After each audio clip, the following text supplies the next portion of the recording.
Junwoo was playing a video game when something terrifying happened. Suddenly, everyone in his live stream chat started spamming him with the same message. Run! Get out now! At first, he thought it was just a prank from fans. But then, he received an emergency alert from the National Disaster Agency. And right after that, he heard a loud crash outside, followed by screams from downstairs. Confused, Junwoo walked out to the balcony, and what he saw left him completely shocked. The outside world was in total chaos. People were flooding out of buildings in a panic. A fire truck crashed out of control, and then he saw someone on the street biting another person. Junwoo froze. He had no idea what was going on. Just then, a woman rushed to protect her daughter with a kitchen knife in hand. But the moment she got close, her own daughter lunged at her and started biting her like a wild animal. Junwoo watched in horror, completely stunned. And just when he had no idea what to do next, there was a sudden loud knock at the door. He looked through the peephole. Everything outside seemed normal again. Curious, he reached for the door handle. But the moment he opened it, a man barged in. Startled, Junwoo backed away. It was his neighbor, Sang-chul. They weren't close at all, and Junwoo's first instinct was to kick him out. But Sang-chul refused to leave. He begged, "Let me use your bathroom. I'll be out right after that." With no better option, Junwoo reluctantly agreed and turned on the TV. That's when he finally learned the truth. A mysterious virus was spreading through the city. It turned people into raging zombie-like monsters, and anyone bitten would be infected too. Junwoo started to panic. He remembered there was blood on Sang-chul's clothes. Frightened, he began looking for a weapon. Right then, Sang-chul walked out of the bathroom. Junwoo grabbed a knife and shouted for him to leave. Sang-chul insisted he was fine, but in the very next second, his eyes suddenly turned blood red, and then something terrifying began to happen.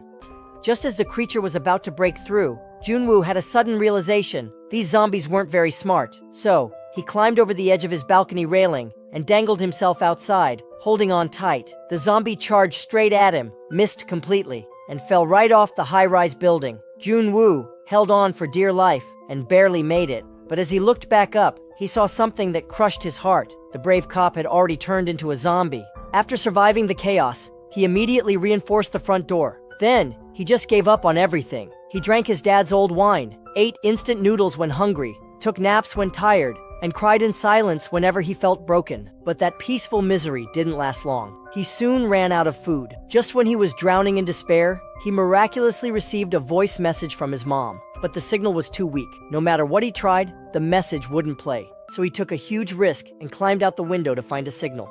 Finally, he got a connection, but all he heard were his parents' screams as they were attacked by zombies. Knowing his parents were likely dead shattered Junwoo completely. All the pain and sorrow exploded at once. Now, he didn't even want to live anymore. But instead of giving up quietly, he needed to let it all out. He opened the front door and started swinging his bat at the nearest zombie. He made loud noises on purpose, trying to attract more of them. When there was no response, he even stepped outside. But the moment he walked out, a massive wave of zombies came rushing toward him. Junwoo, who thought he was ready to die, got scared for real. He ran like crazy, but the other side was also packed with zombies. He quickly pressed the elevator button, but the next second, a massive swarm of zombies came rushing in. Then Junwoo quickly dove behind a pile of junk and narrowly escaped the danger. Once the zombies were gone, he sprinted back home. But just then, he heard something behind him. Luckily, that zombie had been blind when it was alive and didn't see him.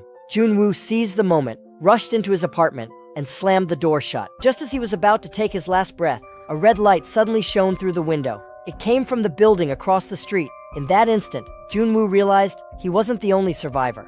He struggled to untie the rope, then quickly looked toward the red light. To his surprise, a young and beautiful girl was standing across the street. She pointed at him with disgust and called him an idiot. But instead of getting mad, Junwoo felt strangely happy. He couldn't help but wave at her excitedly. The girl used hand signals to tell him they'd talk again tomorrow at 7. Then both of them returned to their rooms. Just like Junwoo, the girl had been living alone since the virus outbreak, but she was way better at surviving. She strictly rationed her food and even set up traps inside her apartment to take down any zombies that wandered in.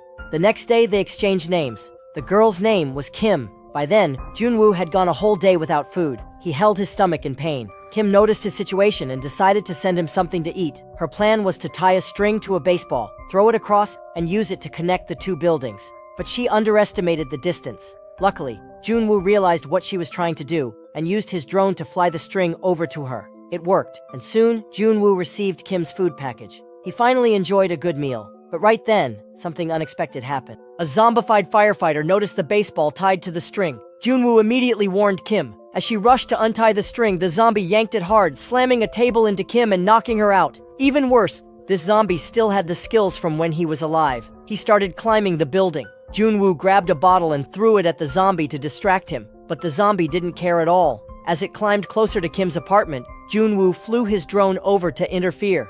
At first it worked, but the zombie soon smacked the drone down. Just as the zombie was about to enter Kim's room, thankfully, she woke up in time. That evening, a heavy rain began to fall. Both of them rushed to grab bowls and pots to collect water. Kim then pulled out a pair of binoculars and spotted something interesting. The 8th floor of another building nearby seemed completely zombie-free. As time slowly passed, their food supplies ran dangerously low. If they wanted to survive, they had no choice but to go out and search for more. That night, Junwoo wrapped towels around his feet so he wouldn't make any noise. He grabbed his baseball bat and stepped out the door. In the hallway, he found keys on the body of a neighbor. He used them to enter the apartment next door. Inside, he quickly noticed someone lying on the floor. He threw a shoe at the person. No reaction. Relieved, he started searching the place. When he opened the fridge, a nasty smell hit his nose. But thankfully, there were still some canned goods and drinks. He packed them up and kept looking.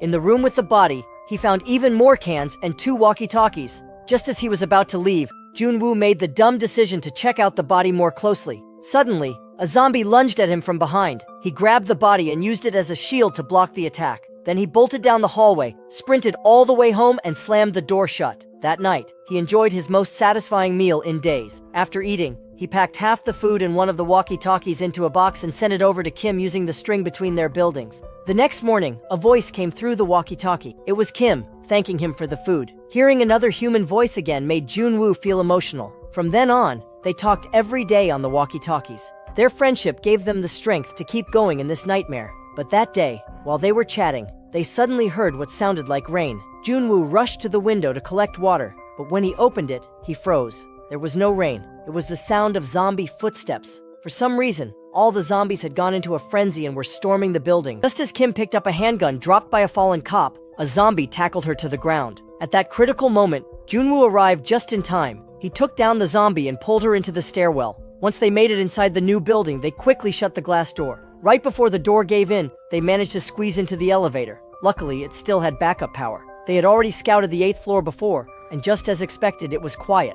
They started going door to door, trying to find a safe room. But suddenly, a lone zombie appeared in the hallway. Seeing there was only one, Junwoo got ready to attack. But just then, a whole swarm came rushing from the stairwell. It was a full-on emergency. Kim dashed to try opening more doors, while Junwoo ripped off a gate to block the charging zombies. Just then, a door flung open. A hand grabbed Kim and yanked her inside. Next, a smoke grenade flew through the hallway. A mysterious man appeared and pulled Junwoo into the room too. They were safe, for now. But Kim stayed alert, because she clearly remembered this floor was supposed to be empty. The man poured them each a glass of water. Seeing their hesitation, he said he understood. Only after watching him drink it all in one gulp did they finally dare to sip it carefully. It seemed he really was a fellow survivor. Next, he brought out some food. The starving pair immediately dug in like wolves. The man told them to eat without worry. He had just heard on the radio that a rescue team was coming. This news lit up their faces. They were so moved, they nearly cried. Hope was finally here. But Kim suddenly felt something was off. She looked around the room and noticed that none of the family photos matched the man in front of them. Just as she was about to ask him, Junwoo collapsed beside her. Moments later, her own vision blurred, and she fell unconscious too. The man wasted no time. He dragged Kim toward a back room. When Kim woke up, she was horrified to see a female zombie tied up in front of her. It was the man's wife. He had loved her deeply, and even after she turned into a zombie, he refused to let her go. He couldn't bear to see her starve, so he lured in survivors to feed her. The family who once lived here had all become her food. Outside the room, the man slowly loosened the rope holding his wife. Kim screamed and scrambled back in fear. Just then, Junwoo woke up, and in a panic, pointed his gun at the man. But the man looked him in the eye and calmly let go of the rope. Junwoo dove forward, trying to grab the end of it, but the zombie's strength was too much. The rope slipped away. Junwoo rushed to the door, only to find it had been locked. A terrible scream echoed from the room. Then, silence. Had the zombie finished her meal? The man slowly opened the door, only to have the zombie lunge and bite into his neck. Turns out Kim had covered the zombie's head with a pillow and managed to survive. Watching the man still trying to comfort his zombie wife, Kim couldn't take it anymore. She pulled the trigger, ending their suffering. But the gunshot, it attracted a flood of zombies into the building. Faced with certain death, Kim and Junwoo exchanged a bitter smile. They raised their guns, ready to end it all. But just then, a loud rumble echoed outside. They rushed to the window. A rescue helicopter was approaching. Hope came crashing back into their hearts. With renewed determination, they ran out into the hallway. After narrowly dodging the rushing horde, Junwoo used a bike to block the pursuing zombies. They finally reached the rooftop and jammed the door shut. But no matter how hard they fought to hold it, the zombies broke through. Just when all seemed lost, the helicopter spotted them and opened fire on the zombies, pushing them back. The two were rescued at last.